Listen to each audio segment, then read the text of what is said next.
नमस्कार, खबरों की खबर में आपका स्वागत है।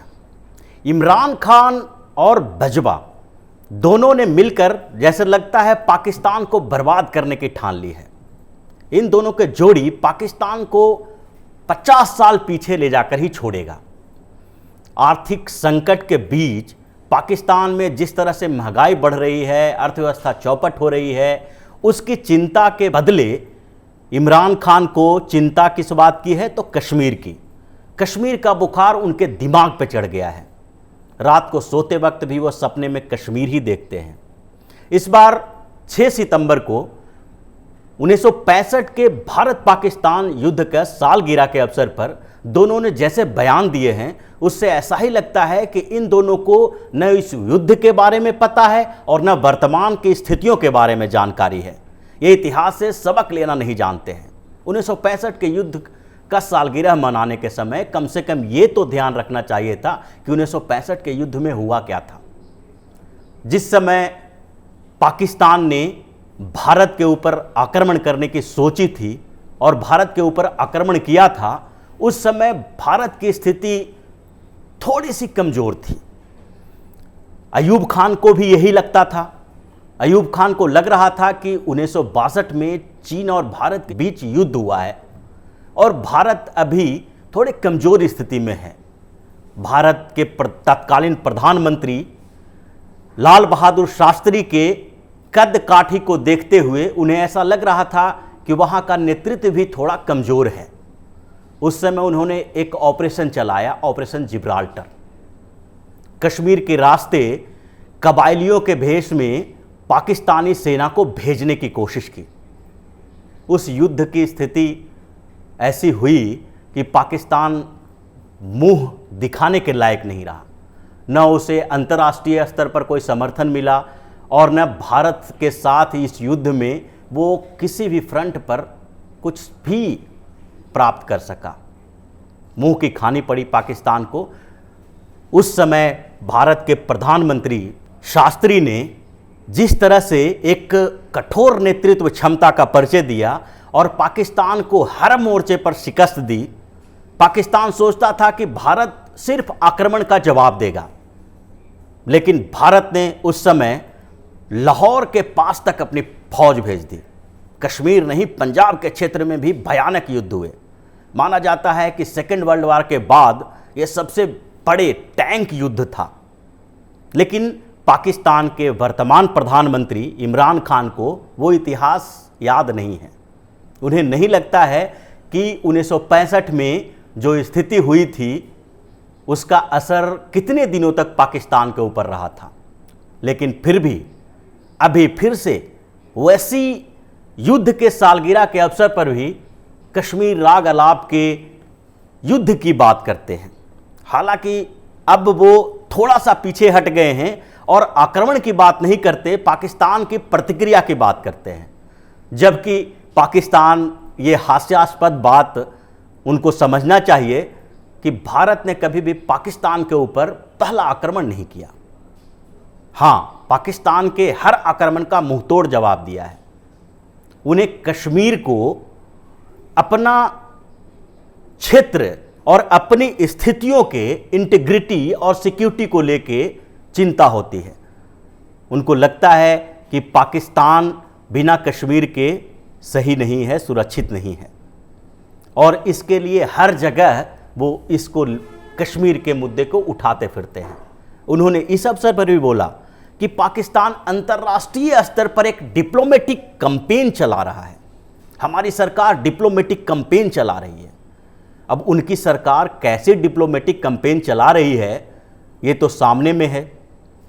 जब से आर्टिकल 370 को कश्मीर से अलग किया गया है, उसके प्रावधानों को कमज़ोर किया गया है और कश्मीर से विशेष राज्य का दर्जा हटा लिया गया है, तब से वो डिप्लोमेटिक कैंपेन ही चला रहे हैं। लेकिन हर जगह पर, हर स्तर पर उनकी डिप्लोमेसी बर्बाद हुई, चकनाचूर हुई। पाकिस्तान के ऊपर तमाचा ही मिला। वो सिक्योरिटी काउंसिल गया, यूएन गया, अलग अलग देशों में जा रहा है, लेकिन हर जगह से उन्हें निराशा मिल रही है। पाकिस्तान को मुंह की खानी पड़ रही है। एक चाइना और अमेरिका थोड़ा पाकिस्तान के को सहलाने की कोशिश में रहता है ताकि पाकिस्तान से उसका संबंध बना रहे और एक बैलेंस बना रहे भारत और पाकिस्तान के इन संबंधों के कारण, कि उन्हें एक मौका मिलता रहे भारत के साथ भी नेगोशिएशन करने का। लेकिन हर जगह घूम घूम के जब वो मुस्लिम कंट्री गए तो वहाँ उन्होंने उठाया कि कश्मीर में मुसलमानों के साथ, मुस्लिम भाइयों के साथ अन्याय हो रहा है। अब भारतीय मुसलमानों का ठेका पाकिस्तानी तो लेंगे नहीं, भारत के मुसलमान पूरी तरह से भारत के साथ हैं। और ये भी एक इतिहास का सवाल है कि उनको इस बात से सबक लेना चाहिए कि भारत और पाकिस्तान के बीच विभाजन हुआ और विभाजन के बाद भी इतने मुसलमानों ने भारत के साथ रहने का फैसला लिया, जो पाकिस्तान की जनसंख्या से ज़्यादा है, कम नहीं है।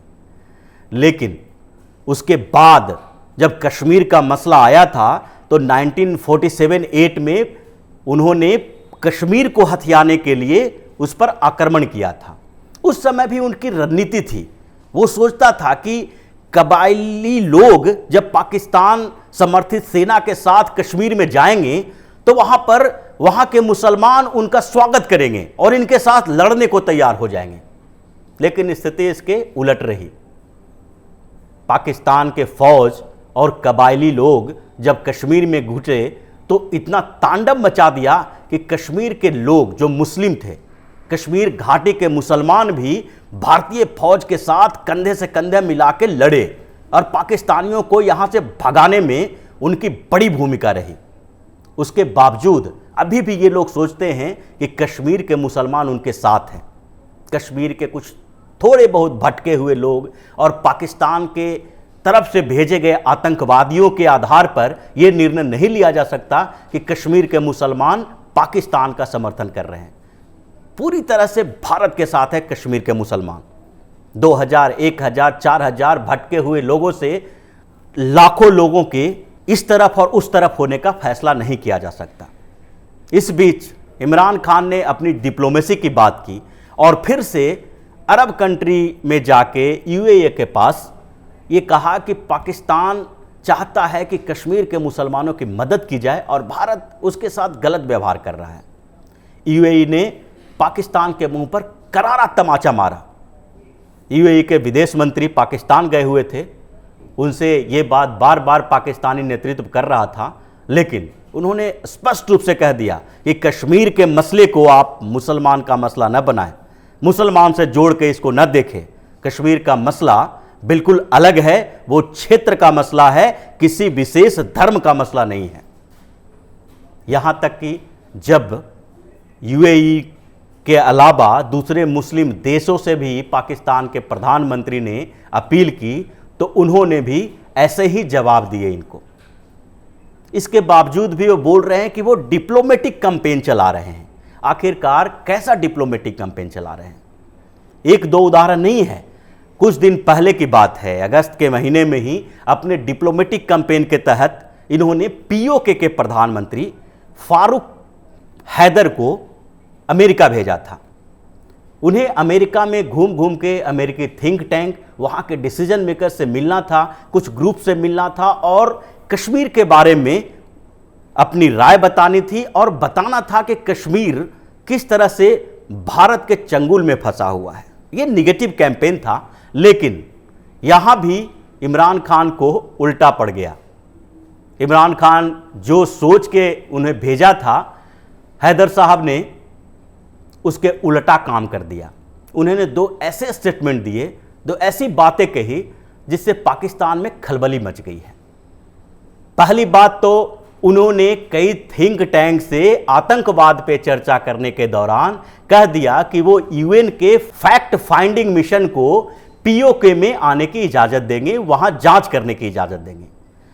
अब पीओके के बारे में सब लोग जानते हैं कि वहां किस तरह से आतंकवादी अड्डे चलाए जाते हैं। पाकिस्तान भारत में आतंकवाद गतिविधियां संचालित करने के लिए पीओके का इस्तेमाल करता है। वहां आतंकवादी अड्डे बनाए जाते हैं, वहां ट्रेनिंग दी जाती है और कश्मीर के रास्ते भारत में आतंकवादी भेजे जाते हैं। अब इस तरह से यूएन के फैक्ट फाइंडिंग मिशन को वहां जांच करने की इजाजत देने की बात जब आई तो इमरान खान के तोते उड़ गए। उन्हें लगने लगा कि ये तो हमारे दाव जो हमारा था वो उल्टा पड़ गया हमारे ऊपर। उन्होंने ये क्या कह दिया। दूसरी बात उन्होंने और कही, उन्होंने पाकिस्तान के ऊपर ही उंगली उठा दिया। पीओके के संदर्भ में उन्होंने कहा कि पाकिस्तान का संविधान यहां लागू करके जुल्फिकार भुट्टो ने पीओके की स्वायत्तता खत्म कर दी है। अब जिस भारत के कश्मीर क्षेत्र के बारे में इतनी लंबी बहस चला रहे हैं इमरान खान, अब वो बहस शिफ्ट होने की बारी आई पीओके की, क्योंकि पाकिस्तान का स्टैंड हमेशा ये रहा है कि पीओके आजाद कश्मीर है। वो कभी भी सार्वजनिक मंच पे उसको पाक अधिकृत कश्मीर नहीं कहते, वो आजाद कश्मीर कहते हैं जिसको पाकिस्तान से सहायता मिलता है। लेकिन ये तथ्य सबको पता है कि पीओके पाकिस्तान का ही हिस्सा रहा है और पाकिस्तान ही उसको संचालित करता है। हालांकि भारत अभी भी पीओके को अपना ही हिस्सा मानता है और कभी भी उसे अपने कब्जे में लाने के लिए प्रयास कर रहा है। इसी माइंडसेट से बजवा भी चलते हैं। बजवा ने भी कश्मीर के बारे में कुछ ऐसा ही बता दिया। उन्होंने बोला कि कश्मीर एक अनफिनिश्ड एजेंडा है पाकिस्तान का, पाकिस्तान कश्मीर के बिना पूरा नहीं हो सकता। अब किस तरह की डिप्लोमेसी की बात आप करते हैं? एक तरफ इमरान खान डिप्लोमेटिक कैंपेन चलाने की बात करते हैं, कश्मीर को लेके भारत के रवैये के खिलाफ एक अभियान चलाते हैं। दूसरी तरफ उनके सिपह सलार, उनके सेना अध्यक्ष बोलते हैं कि उनका एजेंडा है कश्मीर, यानी कि किसी तरह से वो कश्मीर पे कब्जा करने की सोच रहे हैं। तो जो कश्मीर पर कब्जा करने की सोचने वाला व्यक्ति अगर अंतर्राष्ट्रीय मंच पर दूसरे देशों से सहायता की बात करेगा तो वहां तो इनका दांव उल्टा पड़ेगा। कोई भी युद्ध नहीं चाहता। जो ये जा के गाते हैं कि एशियाई क्षेत्र में शांति के लिए भारत और पाकिस्तान के बीच अच्छे संबंध होना चाहिए, युद्ध होगा तो अशांति पैदा हो जाएगी, और उन्हीं के सेना अध्यक्ष बोलते हैं कि कश्मीर हमारा एजेंडा है, ऐसा एजेंडा है जिसको कश्मीर के बिना पाकिस्तान पूरा हो ही नहीं सकता। यानी कि कश्मीर में अशांति तो आप पैदा करना चाहते हैं, कश्मीर पर फिर से आक्रमण आप करना चाहते हैं। तो ये कैसी डिप्लोमेसी है आपकी?